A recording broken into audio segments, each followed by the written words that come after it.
இப்போ வந்து மீன் குழம்புக்கு மசாலா அரைக்க போகிறோம். சின்ன வெங்காயம் ஃபஸ்ட்டு தேங்காய் போட்டுக்கலாமா? ஹாய் காய்ஸ், இந்த வீடியோவில் ஈஸியாக எப்படி மீன் குழம்பு வைக்கலாம்னு பார்க்கலாம். இல்லை சின்ன சின்ன டிப்ஸ் இருக்குது, மறக்காமல் வீடியோ ஸ்கிப் பண்ணாமல் பாருங்கள். தேங்காய், சின்ன வெங்காயம் மொத்தமாகவே போட்டுருக்கலாமே, தெரியும்ல. அப்புறம் கொஞ்சம் ஜீரகம்,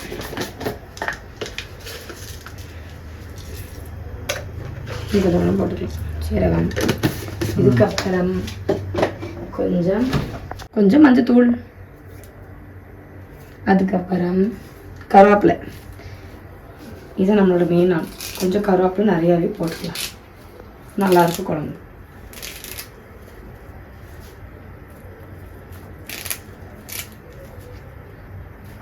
இப்போ அரைச்சிக்கலாம். தண்ணிலாம் ஊற்றணுமா? ஃபஸ்ட்டு லேசாக அரைச்சிட்டு அதுக்கப்புறம் தண்ணி ஊற்றி அரைச்சிக்கலாம். ஓகே,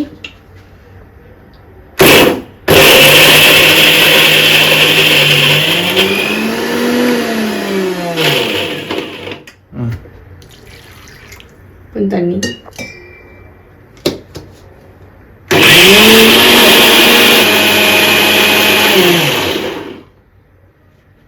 பாருங்க, நல்லா அரைச்சிட்டு பேஸ்ட் மாதிரி வந்துச்சு.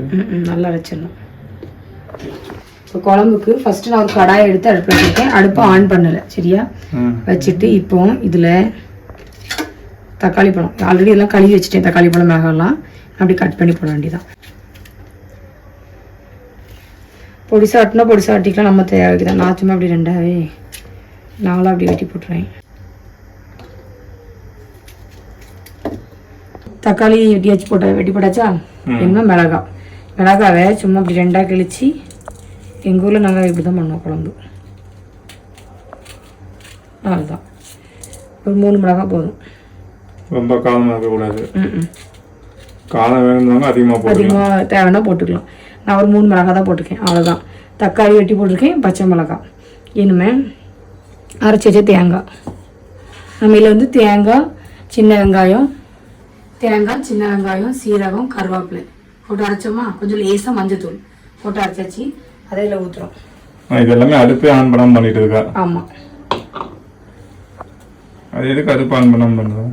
இது மொத்தமாக நாங்கள் குழம்பு மசாலா கூட்டிட்டு அதுக்கப்புறம் அடுப்பில் வச்சுட்டு தான் ஆன் பண்ணுவோம்.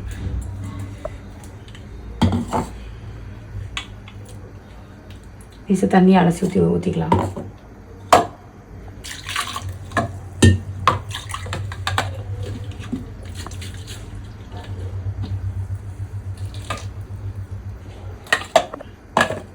இன்னும் புளி கரைசல். என்னது இது? புளியை ஊற வச்சுட்டு நல்லா பிசைஞ்சு தண்ணி, புளி தண்ணி. புளியை ஊற வச்சு அந்த தண்ணி எடுத்து வச்சுக்க தனியா? ஆமாம், போட்டாச்சா? இனிமேல் வீட்டில் அரைச்ச மிளகாத்தூள் நம்ம தேவை காலத்துக்கு ஏற்பட போட்டுக்கலாம். நான் எப்பவும் கணக்கு அதான், ஒரு கரண்டி, இந்த குழம்பு கரண்டி இருக்குல்ல, இந்த கரண்டிக்கு ஒரு 1.5 கரண்டி எடுத்து வைப்பேன். அதான் அதனால தான் அந்த அளவு வச்சுட்டு இன்னும் லைட்டாக கலக்கி விடணும். இப்போ வரைக்கும் நம்ம அடுப்பு ஆன் பண்ணலை. இப்படி கட்டி விடாமல் நல்லா மசாலா அடி கரைஞ்சி இப்போ நல்லா கலக்கி விடணும். இது அப்படியே மீனை போட்டு சாப்பிடலாம். நோய் என்ன நீ பைத்தியக்காரனவே நினைச்சிருக்கிறல்ல? நீ குழம்பு கொதிச்சப்பதான் மீன் போடணும். இப்போதைக்கு உங்களுக்கு காண்கிறேன். இந்த அவ்வளோதான். எனக்கு இந்த அளவுக்கு புளி தண்ணி வச்சா போதும், குழம்பு விடுறது போதும். இப்போ அடுப்பு ஆன் பண்ணிக்கலாம். மீன் எடுத்து மீன் போட போய் நினைச்சேன். மீன் வந்து நல்லா குழம்பு கொதிச்சு வரணும். அவ்வளோதான், ஆன் பண்ணியாச்சு. இப்போ எவ்வளோ நாள் ஆகும்? இது கொதிக்கிற டைம் தான். நல்லா கொதிக்கணும். ஃபஸ்ட்டு கொதிச்சு வந்ததுக்கப்புறம் மீனை போட்டு அதுக்கு ஸ்பெஷல் தால்சம் மட்டும் போடணும். தால்சம் ஈஸி தான். இன்னொன்று, இந்த மசாலா நான் எக்ஸ்ட்ரா தனியாக வச்சுக்கிறது எதுக்கு தெரியுமா? ஆமாம், இது வெறும் மிளகாத்தூள் மட்டும்தான், தனி மிளகாத்தூள். காய மிளகா மட்டும் காய வச்சு மில்லில் கொடுத்து அரைச்சி கொஞ்சோண்டு பொடி. எதுக்கு அப்படின்னா, இது வந்து லாஸ்ட்டில் தால்சம் பண்ணும்போது போடுவேன். ஃபஸ்ட்டு நல்லா கொதிக்கட்டும் குழம்பு. சரி, குழம்பு கொதிச்சான்னு பார்ப்போமா? ஆல்ரெடி கொதிச்சு வாசம் வருதா?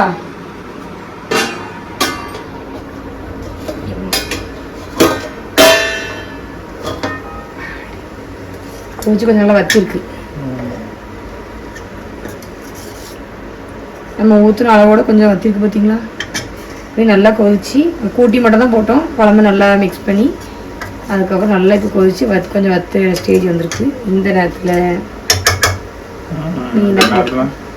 மீனை போட வேண்டியது.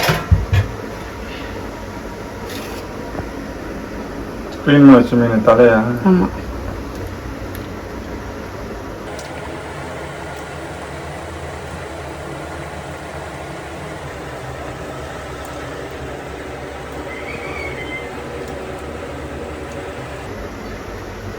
ரொம்ப கலக்கூடாது, லைட்டாக கலர் மிக்ஸ் கொடுக்கணும். அப்படி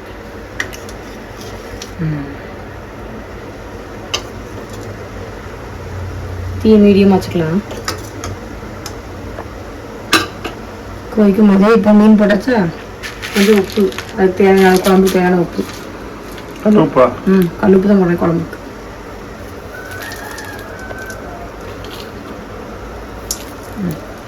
குழம்பு போட்டிருக்கேன், வேணுன்னா தேவைக்கு போட்டுக்கலாம். லைட்டாக இந்த மீனை படாமல் அது லேசாக அப்படி கொதிக்கட்டும். அதுக்குள்ள நமக்கு தாளசம் போட்டுக்கலாம். சரி, குழம்பு அப்படியே கொஞ்சம் மீடியமாக கிடந்து அப்படியே கொதிக்கட்டும். சிம்மிலே கிடந்து இனிமேல் நம்ம தாளசம் போட்ட வேண்டியதான். பக்கத்துலேயே. ஆமாம், சின்ன கடாயில் ஆன் பண்ணிட்டோமா? கொஞ்சம் எண்ணெய் ஊற்றிக்கலாம். கொஞ்சமாமா அது சின்ன தட்டுனா தெரியுது. இவ்வளோ குழம்புக்கு ஊற்றாங்க. லேசாக எண்ணெய் சூடாகும். இப்போ எண்ணெய் சூடாயிட்டா இவ்வளோண்டு வெந்தயம் கொஞ்சம் குறைச்சி கூட போட்டுக்கலாம். வெந்தயம் கொதிக்கல இல்லைங்க, அந்த பொடியில பொடியோட அப்படி பொடிஞ்ச உடனே கொஞ்சம் கருவேப்பிலை.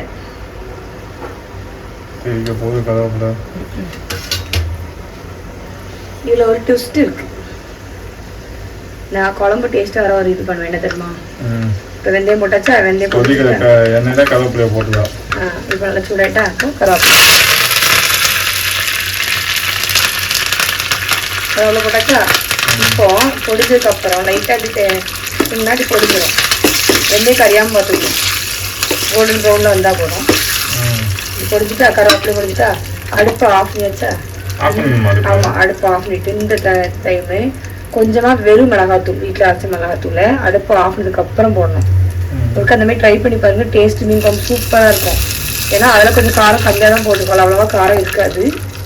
ஏன்னா நம்ம எல்லாமே மிக்ஸ் பண்ணி அதுக்குமா இப்போ லைட்டாக மிக்ஸ் கொடுத்து பாடி அவ்வளோதான். கலரை பாருங்க, கையில் சூடாக இருக்குல்ல.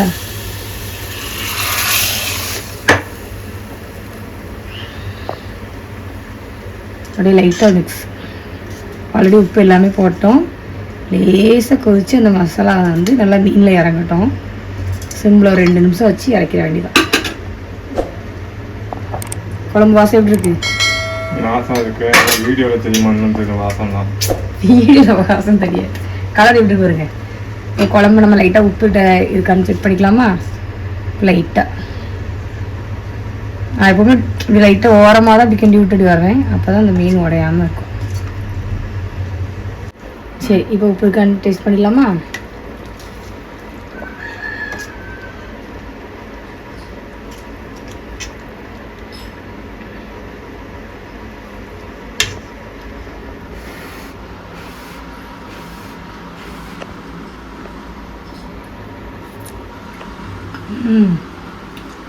எல்லாம் கரெக்டாக இருக்குது. இப்போ கொஞ்சம் கருவேப்பிலை தாளித்து போட்டுமா? இப்போ குழம்பு இறக்கிறதுக்கு முன்னாடி கொஞ்சம் கருவேப்பிலை அப்படியே பிச்சியும் போடலாம், இல்லாட்டி முழுசாக போட்டால் இந்த குழம்பு வாசம் நல்லா இருக்கும். நல்லா ஊற ஊற நான் அப்படியே வச்சு அவ்வளோதான். அடுப்பு ஆஃப் பண்ணிடலாம். இந்த கருவேப்பிலை போட்டாச்சா அப்படியே முடிச்சு அடுப்பு ஆஃப் பண்ணிடலாம். குழம்பு ரெடி. டேஸ்ட் சூப்பராக இருந்தது. லைக் பண்ணுங்கள், சப்ஸ்கிரைப் பண்ணுங்கள். தேங்க்யூ ஃபார் வாட்சிங்.